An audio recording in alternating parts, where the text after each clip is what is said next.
પાટણ નગરપાલિકા ચૂંટણીમાં ભડકો. ભાજપ દ્વારા અવગણના કરાતા દેવી પૂજક સમાજમાં રોષ.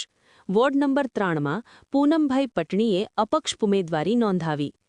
પાટણ નગરપાલિકાની આગામી ચૂંટણી માટે ભારતીય જનતા પાર્ટી દ્વારા ઉમેદવારોની યાદી જાહેર કરવામાં આવતા જ સ્થાનિક રાજકારણમાં ગરમાવો આવી ગયો છે.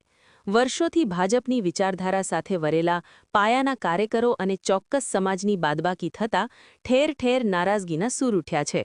ખાસ કરીને પાટણ શહેરના વોર્ડ નંબર 3માં દેવીપૂજક સમાજને એક પણ ટિકિટ ન ફાળવવામાં આવતા સમાજના લોકોમાં ભારે રોષ જોવા મળી રહ્યો છે. દેવીપૂજક સમાજ છેલ્લા ઘણા સમયથી ભાજપ સાથે જોડાયેલો હોવા છતાં ટિકિટ ફાળવણીમાં તેમની સંપૂર્ણ અવગણના કરવામાં આવી હોવાનો આક્ષેપ ઉઠ્યો છે. ભાજપના આ નિર્ણય સામે સબક શીખવવા માટે દેવીપૂજક સમાજના આગેવાનો અને કાર્યકરો એકત્રિત થયા હતા, જેના પરિણામ સ્વરૂપ પૂનમભાઈ શકરાભાઈ પટણી એ આજે વોર્ડ નંબર 3માંથી અપક્ષ ઉમેદવાર તરીકે પોતાની દાવેદારી નોંધાવી ભાજપ સામે મોરચો માંડ્યો છે.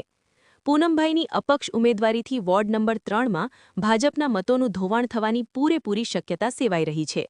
અમે વર્ષોથી ભાજપને વફાદાર રહ્યા છીએ, છતાં સમાજની રજૂઆતને ધ્યાને લેવામાં આવી નથી.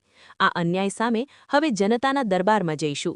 હવે જોવાનું એ રહેશે કે પરંપરાગત વોટ બેંક ગણાતા દેવીપૂજક સમાજની આ નારાજગી આગામી ચૂંટણીમાં ભાજપ માટે કેટલી ખતરરૂપ સાબિત થાય છે અને અપક્ષ ઉમેદવાર પૂનમભાઈ પટણી કેવા આશ્ચર્યજનક પરિણામો સર્જે છે.